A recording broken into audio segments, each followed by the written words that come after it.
তো মনে হয় প্রধান উপদেষ্টা পাগল হয়ে গেছে। শাহাবুদ্দিন আহমেদ চুন্নুর মতন আওয়ামী লীগের ভারতের দালাল রাষ্ট্রপতির পদে বসিয়ে আপনি সুষ্ঠু নির্বাচন করতে চান, কখনোই সম্ভব নয়। আসিফ নজরুল এই সাংবাদিক, তিনি ছিলেন সাংবাদিক। দেলোয়ার হোসেন সাঈদীর হত্যা করার মেন ভূমিকায় ছিল আসিফ নজরুল। আপনি একে আইন উপদেষ্টা রেখে সুষ্ঠু নির্বাচন করবেন, কখনোই সম্ভব নয়। সেনাপ্রধান, এই সেনাপ্রধান হলো ভারতের দালাল, আওয়ামী লীগের 5 গোলাম।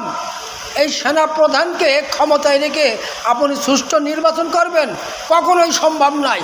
এরা আপনাকে যত বড় আশায় দিক, যত বড় ভরসায় দিক, এরা কিন্তু আওয়ামী লীগরা কখনোই কথা দিয়ে কথা রাখে না, এটা মনে রাখবেন। এদেরকে সরান, সুষ্ঠু নির্বাচন করা সম্ভব হবে।